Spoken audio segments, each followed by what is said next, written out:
Hi everyone, and welcome to the 2019 New York International Auto Show. I'm here for Media Day. I'm going to take you on a tour of this awesome facility, highlighting some of the coolest and not so cool cars that are here on display. If you do enjoy, be sure to give me a thumbs up, subscribe, and thanks for watching.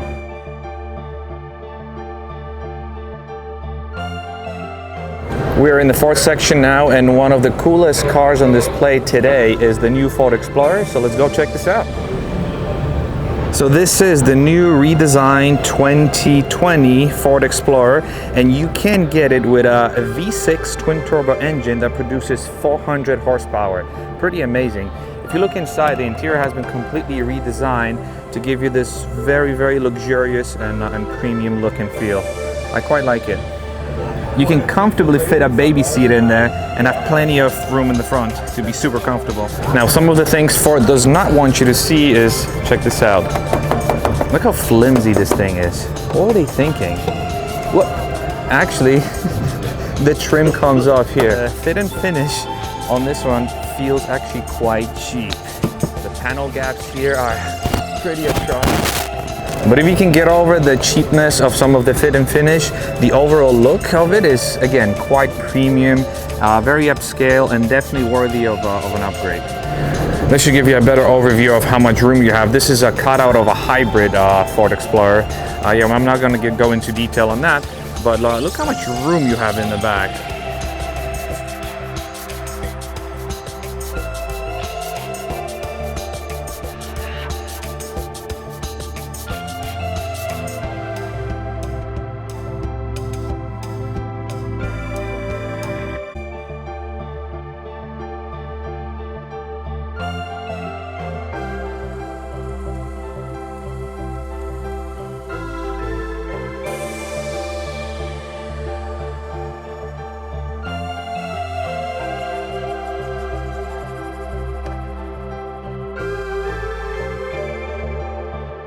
Hyundai has been killing it lately with its lineup. You've got the Kona here, you've got the Tucson, you've got the Santa Fe here, and here you've got, of course, the new Palisade, which is the equivalent of a Kia Telluride, which I absolutely love.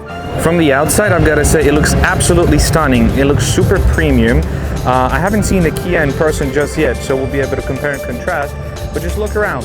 In the front, you've got this pretty aggressive look. In the back, it's a combination of, I want to say, a Ford Explorer and maybe an Infiniti.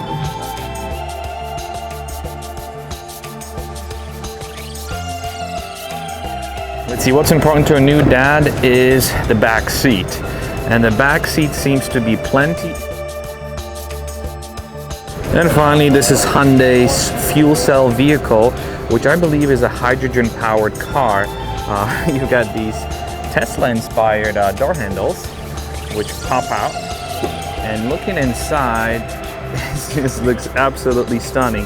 Honda, Toyota, Infiniti, you have your work cut out for you, because Hyundai has been producing some of the most amazing vehicles, and this is just one example of it. Is that the new Godzilla prototype? I surely hope so.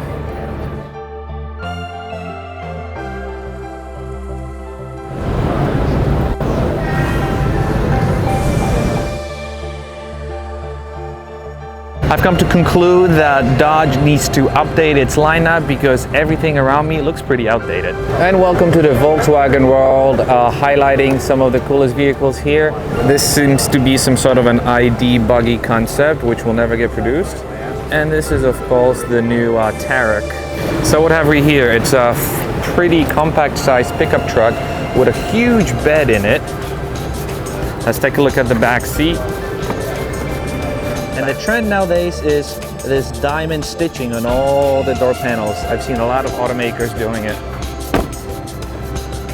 Looking inside, this is pretty much your new Gti Interior on steroids. You've got your full digital dash, a very awesome looking gray steering wheel.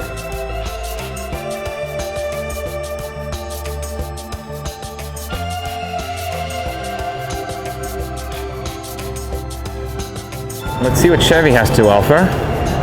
And probably one of my favorite Corvettes is this new Grand Sport, which, like the Z06, but a cheaper version. But look at the inside of it. You've got these amazing seats.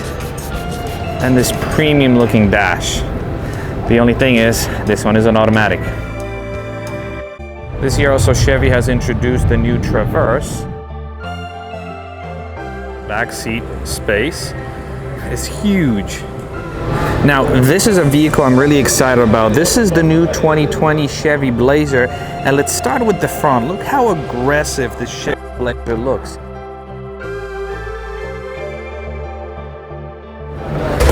Obviously, this doesn't have a third row, but the second row is very spacious.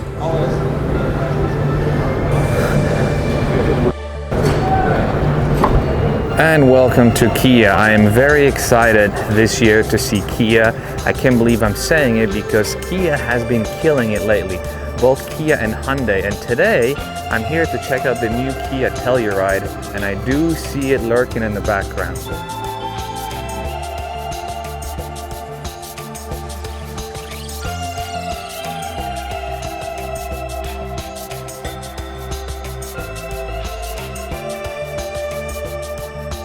So this is actually the first vehicle I sat in because I'm just so compelled to liking this vehicle, and I really do like it. I've got to say, this would be a fantastic family hauler. If I can get over the whole Kia name and Kia stigma, whatever that stigma might be, this might be a vehicle for me.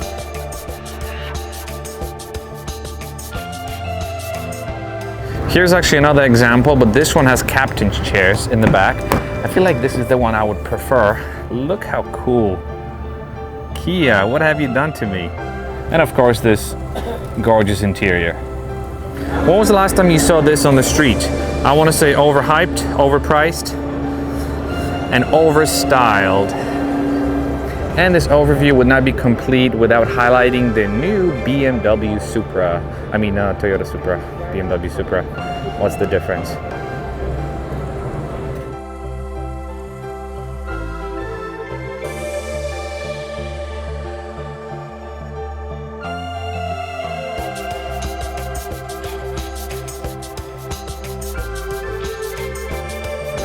Buick is trying to appeal to the more younger audience, and I know this because my 37-year-old sister got one, but what I'm really gravitating towards is this one. This is the new Buick Regal, and it comes in a station wagon. How can I come to the auto show and not highlight the new Bugatti Chiron? It is so stunning in person, and the chances are I will not see it again in person because these cars are so rare and super expensive. I think, what, $2.5 million for this example? But just look at it. This is definitely a once-in-a-lifetime thing for me to see. And for you now.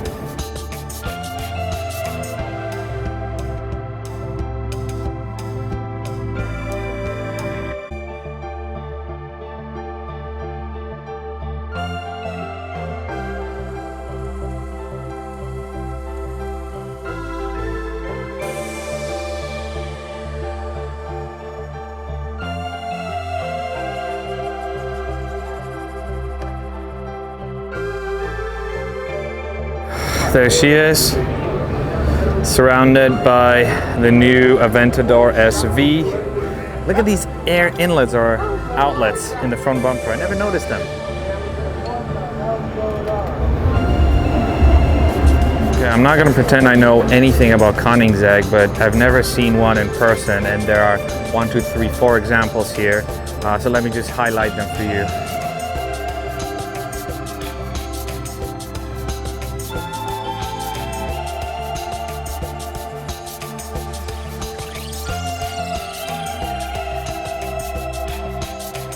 And then next to it is the CCX, which I've seen online plenty of times. I think we all have.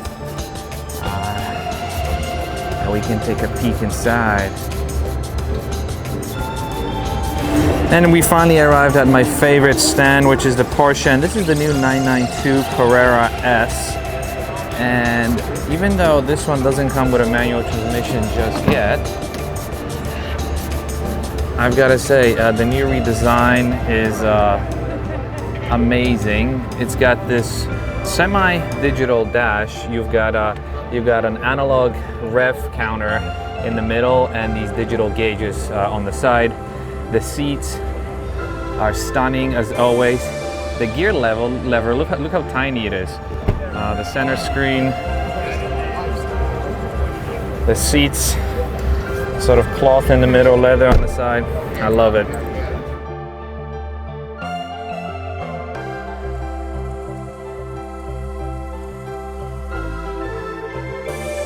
And of course, this is the new 911 992 Speedster that was revealed, I believe, yesterday.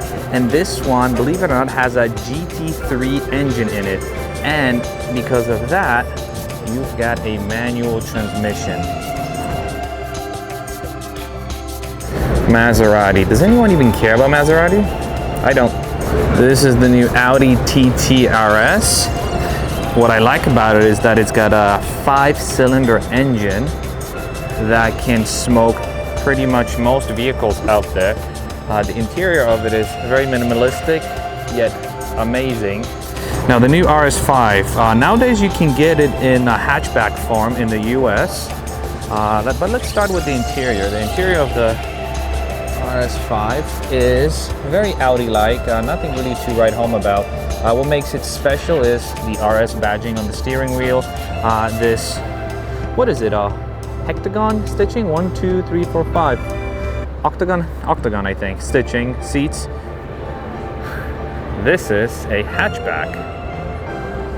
This is probably the closest thing you can get to an RS5 station wagon in the US.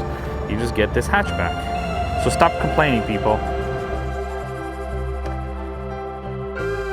Audi Q8. Let's check out the interior. This is Audi's sort of new redesigned flagship interior. You've got this row of vents up top. Very minimalistic look and feel. A lot of touchscreen, obviously fully digital screen. Now what I don't understand is why aren't the seats bolstered enough? The seats look very plain compared to the rest of the car. But maybe I'm complaining too much. Let's take a look at the back seat. Wow, the back seat is plenty.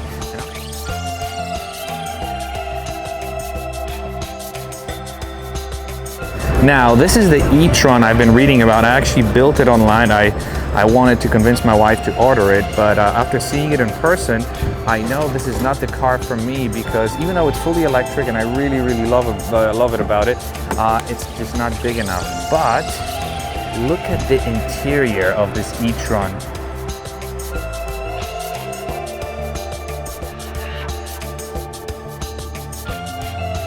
Okay, let's do a lightning round. This is the A8, A7, and A6.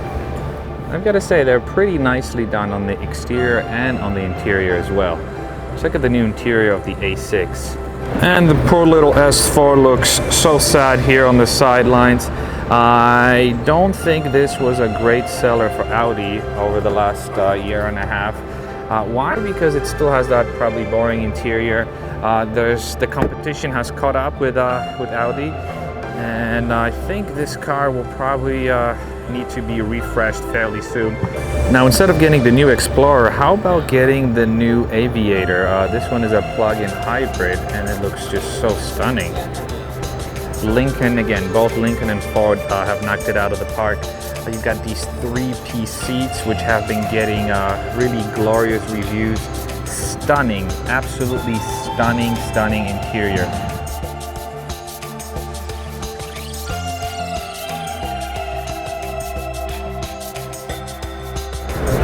And the lost world of Infiniti. Has Infiniti produced anything new and exciting lately? Yeah, I'm not sure. Okay, fine. Before we skip it, let's look at this QX80. Let's open up the interior.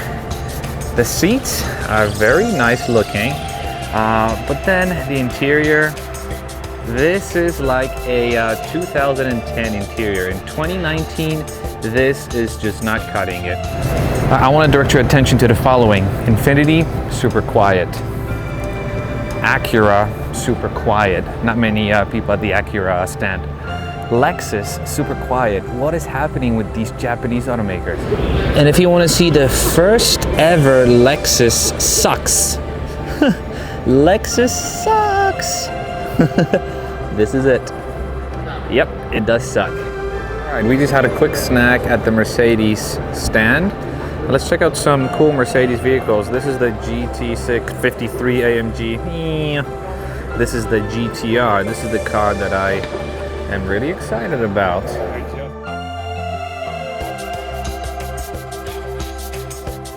Now the GT63 AMG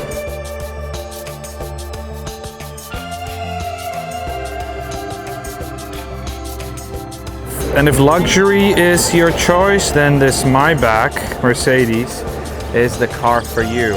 Now, I know I shouldn't be even looking at the front because you don't necessarily drive this car, you get driven in this car, but the interior of it is awesome. But what's even more awesome about it is look how much luxury you have in the back.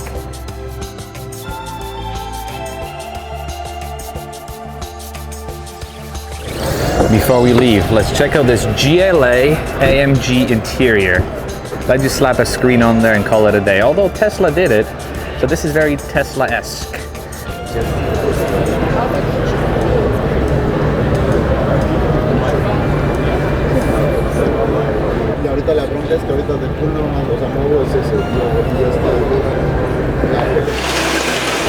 And there it is, the new Jeep Gladiator. Let's start with the flatbed because the flatbed of that Jeep is actually pretty big. Let's see how it opens. It opens up, it's got a soft open. The front is your typical Jeep Wrangler interior. And I've got to say, it's not bad. It's simplistic, yet very, very exciting.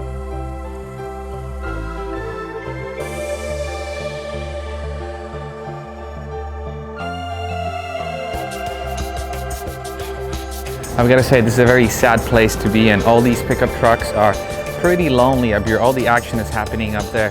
But before I leave, I want you to take a look at this one thing I just found. This is how Nissan markets its all-wheel drive vehicle. Yeah, let's put on tank wheels. I actually almost forgot about the Subaru section. Subaru this year is downstairs, surrounded by all these SUVs. This is the S209 STI. I think this is a 350 horsepower STI that's limited production, and it looks pretty decent. But under these covers, there is a 2020 Outback, and I don't know what time the opening is, but maybe I'll stick around so we can see it live.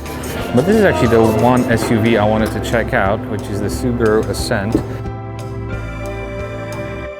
So in the back, actually, we've got plenty of room. Plenty enough actually for a good size baby seat. It's nothing special. What I don't like about this is the fact that it's CVT. So that alone would prevent me from buying this car.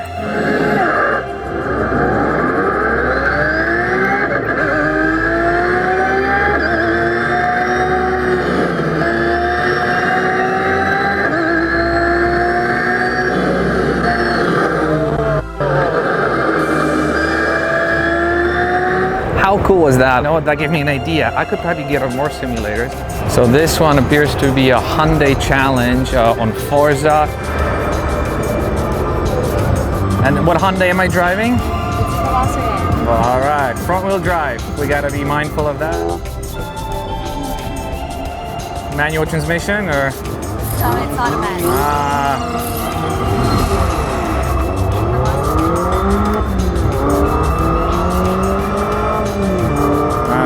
This is fun.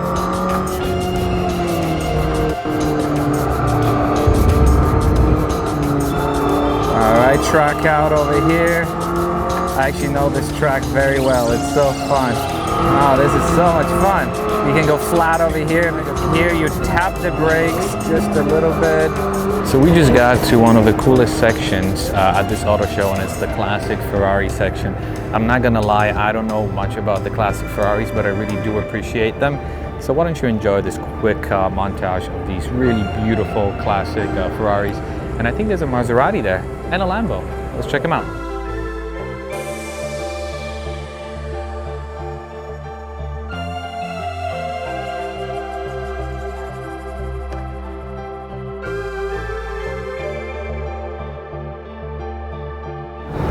I am absolutely ashamed. I was about to leave and I forgot that I never checked out the BMW section. Whoops. Okay, actually, I was not crazy. BMW has actually pulled out of the New York Auto Show.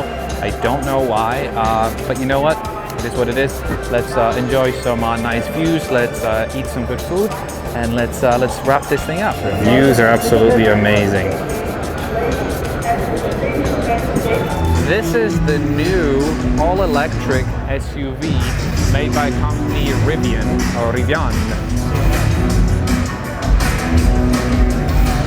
So this is the Rivian pickup truck.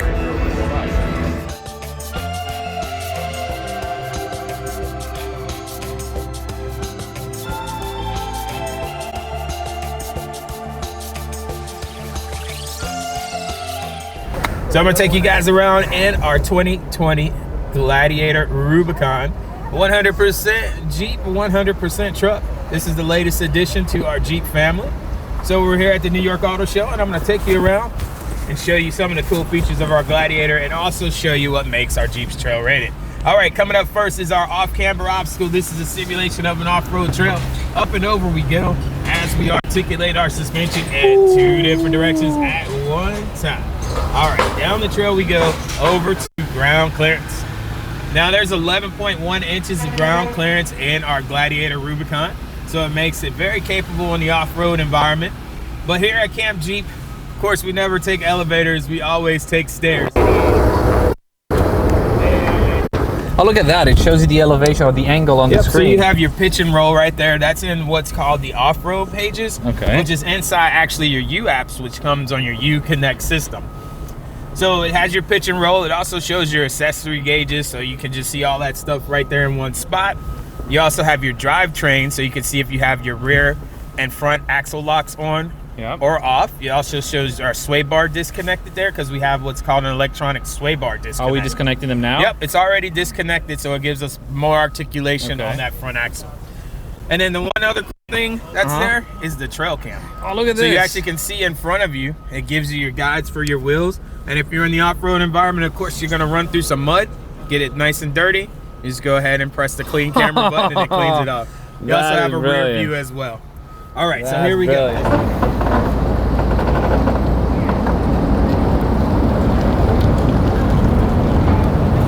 Go sideways. That is really now we're sideways. about 25 degrees right here. We actually could go up to about 30 degrees and not worry about the Jeep tipping over. And back down we go. Now this is our 35-degree, 18-foot tall Camp Jeep hill. And I'm gonna demonstrate to you a feature on our Gladiator Rubicon called Select Speed. It's basically cruise control for the off-road. So you use this when you're in 4-wheel drive low. You go ahead and activate it by pressing the button right there on the console. And you have preset speed. So you're on your manual side of your shifter. So right now it's at 0.6 miles an hour. Now I'm gonna shift up to about 1.8 miles an hour. I'm gonna remove my foot from the brake. Actually, let's go a little faster, 2.5 miles an hour. And there we go. I'm taking my foot off the brake. It's gonna start going all on its own. All I have to do is drive it. So 25, 29, 31, 32, 33 degrees. We'll make 35. It up to 35. Yep. Oh my God. So up to the top we go. I'll drop the speed down to 1.8 miles an hour by shifting down. Still no foot on the brake. Activate. We're gonna let the select speed do its job, which also acts as our hill descent mode as we go back down another 35 degrees. Nice consistent speed. We don't have to worry about wearing out our brakes or over accelerating. So this is all engine braking? Yep, so basically it's electronic engine braking. It's controlling the engine and the transmission as we head down the hill. Now, 2 other cool facts about the Gladiator. 1, it has the best in class payload for any mid-size pickup truck, so 1,600 pounds. And it also has the best in class towing of any mid-size pickup truck. It can tow up to 7,650 pounds. Jesus. And just like our Wrangler, it's still produced in Toledo, Ohio. Right. Beautiful. Well, thank you so much for the tour. I really appreciate it. Thank you. That was awesome. All right, and this just concluded my visit to the 2019 New York International Auto Show. I want to thank you very much for watching. Let me know what you like the most down in the comments below. Also subscribe if you haven't subscribed. And before we depart, I want you to take a look at what's in the background. This is the new Hudson Yards that has been built over the last couple of years. So thank you one more time, and I will see you in the next video. Bye-bye.